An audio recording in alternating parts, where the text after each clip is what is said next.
Bismillahirrahmanirrahim. Assalamualaikum warahmatullahi wabarakatuh. Jawab. Waalaikumsalam warahmatullahi wabarakatuh.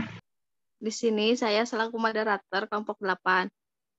Di sini saya akan membacakan susunan acara terlebih dahulu. Yang pertama, penyampaian materi. Yang kedua, penambahan materi.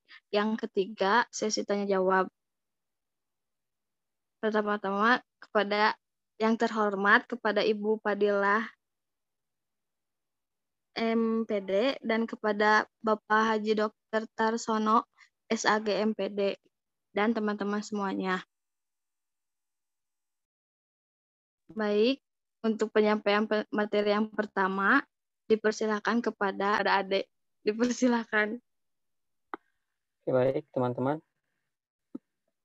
Saya akan menyampaikan materi yang pertama, yaitu strategi pengembangan sosial dan emosional pada anak usia dini.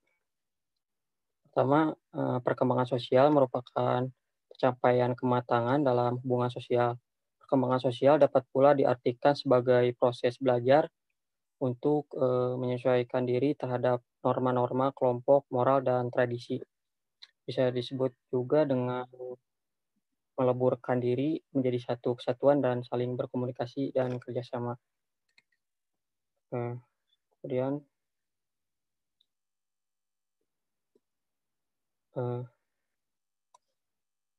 pada awal manusia dilahirkan belum bersifat sosial dalam artian belum memiliki kemampuan berinteraksi dengan orang lain. Kemampuan sosial anak diperoleh dari berbagai kesempatan dan pengalaman bergaul dengan orang-orang di lingkungan.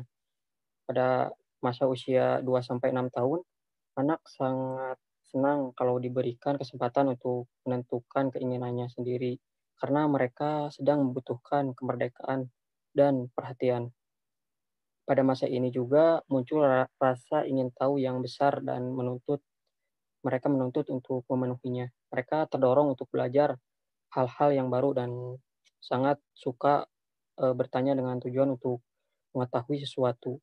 Guru dan orang tua hendaknya memberikan jawaban yang wajar pada usia anak ini. Anak-anak masih suka meniru segala sesuatu yang dilakukan oleh orang di sekitarnya. Kemudian ada beberapa keterampilan berperilaku sosial yang diharapkan muncul pada usia prasekolah atau yang bisa disebut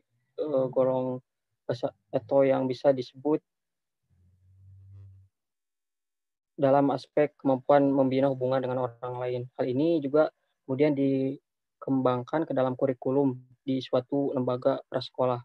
Aspek kemampuan tersebut dapat dikembangkan ke dalam indikator sebagai berikut. Yang pertama, anak mampu menerima sudut pandang orang lain. Yang kedua, anak memiliki sikap empati atau kepekaan terhadap orang lain. Yang ketiga, anak mampu mendengarkan orang lain. Yang keempat, anak memiliki kemampuan untuk memulai hubungan dengan orang lain. Yang kelima, anak menyesuaikan konflik dengan orang lain. Yang keenam, anak memiliki kemampuan untuk berkomunikasi dengan orang lain. Kemudian faktor-faktor yang mempengaruhi perkembangan sosial anak. Yang pertama, ada faktor keluarga, merupakan lingkungan pertama yang memberikan pengaruh terhadap aspek perkembangan anak, termasuk perkembangan sosialnya. Kondisi dan tata cara kehidupan keluarga merupakan lingkungan yang kondusif bagi sosialisasi anak. Proses pendidikan yang bertujuan untuk mengembangkan kepribadian anak lebih banyak ditemukan di keluarga. Kemudian faktor yang kedua ada faktor kematangan. Untuk dapat bersosialisasi dengan baik diperlukan kematangan fisik dan psikis sehingga mampu mempertimbangkan proses sosial, memberi nasihat orang lain. Kemudian faktor yang ketiga ada faktor status sosial ekonomi. Kehidupan sosial banyak dipengaruhi oleh kondisi sosial ekonomi keluarga dalam masyarakat. Perilaku anak banyak memperhatikan kondisi normatif yang telah ditanamkan oleh keluarganya. Faktor yang keempat ada pendidikan. Pendidikan merupakan proses sosialisasi anak yang terarah. Hakikat pendidikan anak memberikan warna kehidupan sosial bagi anak. Pendidikan tuh anak eh, eh, kehidupan yang berwarna bagi anak di masyarakat dan kehidupan mereka di masa yang akan datang. Kemudian faktor yang kelima ada kapasitas mental, emosi, dan inteligensi. Kemampuan berpikir dapat banyak mempengaruhi banyak hal, seperti kemampuan untuk belajar, memecahkan masalah, dan berbahasa. Perkembangan emosi berpengaruh sekali terhadap perkembangan sosial anak. Anak yang berkemampuan intelijen tinggi tentu akan berkemampuan berbahasa yang dengan baik. Oleh karena itu, jika perkembangan ketiganya seimbang, maka akan sangat menentukan keberhasilan perkembangan sosial anak. Oke, untuk selanjutnya saya serahkan kepada moderator. Terima kasih. Terima kasih kepada Adik. Selanjutnya akan disampaikan oleh saya. Yang kedua ada strategi pengembangan sosial dan emosional pada anak usia dini. Menurut Salopari dan Mayer, dalam tim Surkayanti 2000 mengemukakan bahwa terdapat 5 cara yang dapat kita lakukan untuk membina emosi yang sehat pada anak. Berikut adalah penjelasan dari strategi pengembangan emosi pada anak TK. Yang pertama ada kemampuan untuk mengenali emosi diri. Untuk membantu anak mengenali emosinya dapat dilakukan dengan cara mengajarkan anak untuk memahami perasaan-perasaan yang dialaminya. Orang tua ataupun guru dapat mengajak anak untuk mendiskusikan mengenai berbagai emosi yang dirasakan berdasarkan pengalamannya. Misalnya, guru mengarahkan rasa marah anak dengan suatu kegiatan bermain. Yang kedua, ada kemampuan untuk mengelola dan mengekspresikan emosi secara tepat. Anak dapat dibiasakan untuk berpikir realistis sehingga anak dapat menanggapi suatu kejadian dengan perilaku yang tepat. Selain itu, orang tua dan guru juga dapat melatih anak untuk mengelola emosi. Misalnya, anak diajak untuk meredakan emosi marah atau kecewa dengan cara mengalihkan emosi itu pada kegiatan lain yang berarti, misalnya dengan menggambar. Yang ketiga, ada kemampuan untuk memotivasi diri. Pengembangan kemampuan untuk memotivasi diri didorong oleh kemampuan anak dalam menyelesaikan masalahnya. Oleh sebab itu, orang tua dan guru diharapkan tidak mengabaikan kemampuan anak untuk memecahkan masalah. Karena dengan penyelesaian masalah ini, anak dapat belajar banyak. Selain itu, orang tua dan guru perlu menanamkan optimisme pada anak. Optimisme dapat menjadikan anak tidak mudah putus asa, terbiasa berpikir positif, dan memiliki kecenderungan melihat sisi cerah terhadap suatu situasi. Misalnya, saat anak kecewa karena tidak dapat mengerjakan sesuatu, ajak anak untuk bermain dengan menyusun balok-balok yang lebih mudah dan dapat dilakukan anak. Yang keempat, ada kemampuan untuk memahami perasaan orang lain. Untuk mengembangkan keterampilan anak dapat memahami perasaan orang lain, maka upaya pengembangan empati dan kepedulian terhadap orang lain menjadi sangat penting. Anak sebaiknya mendapatkan pengalaman langsung dalam kehidupan nyata untuk merasakan perasaan tersebut. Guru ataupun orang tua dapat melatihnya dengan mengunjungi panti asuhan, melihat orang sakit, atau menjenguk orang sakit dan membicarakan kemungkinan yang dihadapi orang sakit itu. Selain itu, bangkitkan rasa humor dalam kehidupan keluarga, karena humor merupakan peluru dinding pembatas antar generasi yang paling efektif. Ajaklah anak untuk melihat badut atau sirkus untuk dapat memiliki rasa gembira dan keinginan tertawa. Yang terakhir ada kemampuan untuk membina hubungan dengan orang lain. Latihlah anak untuk bergabung dengan anak yang lain, seperti bermain kelompok dan melakukan kerjasama. Pengalaman ini akan sangat berarti bagi anak untuk kehidupannya di kemudian hari. Contohnya, Biarkan anak bermain dengan anak sebayanya, dan perhatikanlah serta arahkan cara bermain anak sehingga dia tidak mendominasi diskusi anak lainnya. Baik, selanjutnya akan dilanjutkan oleh Cahaya.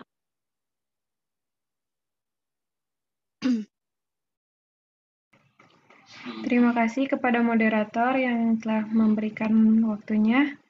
Yang selanjutnya ada perencanaan pengembangan sosial dan emosional pada anak usia dini. Yang pertama, ada perencanaan pengembangan sosial pada anak usia dini. Pengembangan sosial anak usia dini diperlukan perencanaan agar nantinya pengembangan tersebut dapat diterapkan secara maksimal kepada anak usia dini.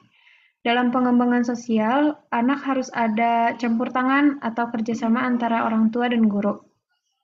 Karena melalui mereka pengembangan sosial anak berkembang dengan baik. Dengan begitu, peran aktif orang tua dan guru dalam memperhatikan kebutuhan pengembangan agar anak-anak memiliki perilaku sosial yang diharapkan. Adapun bentuk pengembangan sosial anak usia dini. Yang pertama ada karakteristik perkembangan sosial anak usia dini.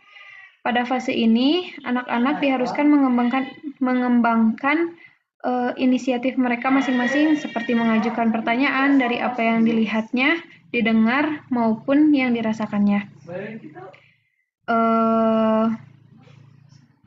Jika pada fase ini anak-anak tidak menemukan hambatan dari lingkungannya, maka anak akan mampu mengembangkan inisiatif dan kreatifnya. Adapun menurut Kartini Kartono, bahwa ciri khas anak masa kanak-kanak adalah sebagai berikut. Yang pertama, bersifat egosentris, yaitu memahami dunia luar hanya dari pandangannya sendiri.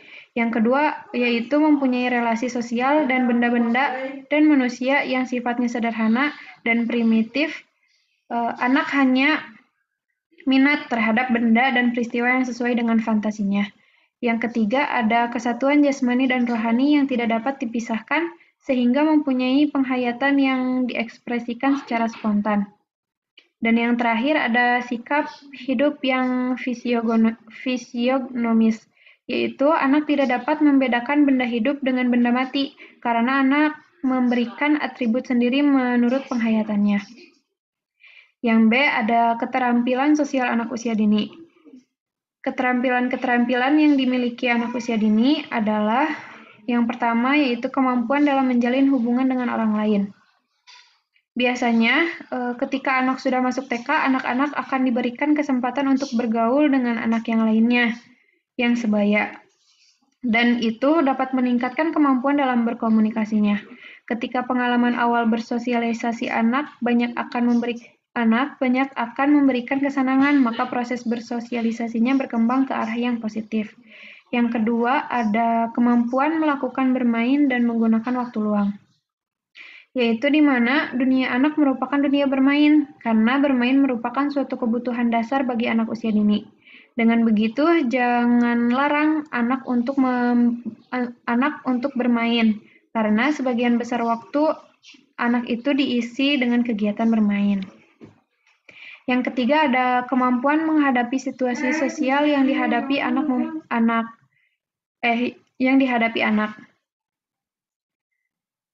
Yang ketiga, ada kemampuan menghadapi situasi sosial yang dihadapi, yaitu anak mempunyai hubungan erat dalam kemampuan menjalin hubungan antara manusia.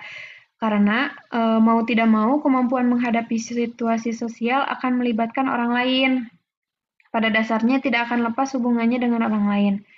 Adapun menurut Elizabeth B. Hurlock, yaitu agar menjadi orang yang mampu bersosialisasi dibutuhkan 3 proses, yaitu yang pertama belajar berperilaku yang dapat diterima secara sosial, yang kedua ada memainkan peran sosial yang dapat diterima, yang terakhir yaitu perkembangan sikap sosial.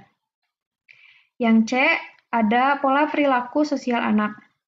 Menurut Elizabeth B. Hurlock, bahwa pola perilaku sosial terbagi menjadi 2 bagian, yaitu perilaku yang sosial dan pola perilaku yang tidak sosial. Berikut adalah pola perilaku yang termasuk ke dalam perilaku sosial, yaitu yang pertama kerjasama. Kerjasama mampu menumbuhkan sikap sosial anak dalam berkelompok. Yang kedua kemurahan hati, yaitu dapat dilihat dari anak bersedia berbagi mainan atau makanannya dengan orang lain. Yang ketiga yaitu hasrat akan penerimaan sosial, di mana ketika hasrat anak diterima dengan baik oleh lingkungannya, maka akan mendorong anak untuk menyesuaikan dirinya dengan tuntunan sosial. Yang keempat yaitu meniru. Dengan meniru, biasanya anak akan meningkatkan penerimaan orang-orang terhadap dirinya. Yang terakhir adalah perilaku kedekatan. Dengan perilaku pendekatan, anak akan menerima perilaku penuh cinta sebagai ganti orang tuanya. Perilaku pendekatan akan dilakukan anaknya untuk membina persahabatannya. Adapun pola perilaku anak yang tidak sosial yaitu negativisme, di mana di mana merupakan perlawanan terhadap tekanan dari orang lain untuk bersikap tertentu. Yang kedua ada agresi, yaitu merupakan perlakuan permusuhan yang nyata atau ancaman. Yang terakhir ada egosentrisme, yaitu merupakan sikap yang cenderung hanya memikirkan tentang dirinya sendiri. Yang D ada faktor-faktor yang mempengaruhi perkembangan sosial anak. Pengalaman dalam berinteraksi sosial sangat berperan dalam mengembangkan kemampuan berpikir anak. Aktivitas anak diperoleh dari konteks sosial dan budaya anak untuk berinteraksi dengan teman-temannya atau orang lain, karena sangat pentingnya perkembangan sosial bagi anak. Vygotsky menyarankan untuk memahami perkembangan anak, dituntut untuk memahami sosial yang terjadi pada lingkungan tempat anak bergaul. Adapun menurut Dini P. Daeng, yaitu ada beberapa faktor yang mempengaruhi kemampuan bersosialisasi anak, yaitu yang pertama adanya kesempatan anak untuk bergaul dengan orang-orang yang ada di sekitarnya. Yang kedua adanya minat anak dan motivasi anak untuk bergaul. Yang ketiga adanya bimbingan dan pengajaran orang lain, tentunya harus menjadi model bergaul yang baik untuk anak. Dan yang terakhir adanya kemampuan berkomunikasi yang baik yang dimiliki oleh anak. Terima kasih dan dikembalikan kepada moderator. Baik, terima kasih kepada Cahaya yang telah memaparkan materi. Yang terakhir akan dilanjutkan oleh saya tentang perencanaan pengembangan sosial dan emosional pada anak usia dini. Pada poin yang kedua, ada perencanaan pengembangan emosional pada anak usia dini. Pengembangan emosional anak sangat penting karena akan sangat sulit memperbaikinya ketika anak sudah melindungi emosinya untuk berkomunikasi dengan teman-temannya. Karena kecerdasan emosi anak merupakan faktor penting dalam perkembangan intelektual. Dibutuhkan juga stimulus intelektual sangat dipengaruhi oleh keterlibatan emosional bahkan emosi anak. Hal ini mendorong orang tua dan guru untuk berupaya mengajarkan moral karena perkembangan emosional anak berjalan dengan pengembangan moral. Nah, dengan begitu, perkembangan emosional anak akan berdampingan dengan perkembangan moral.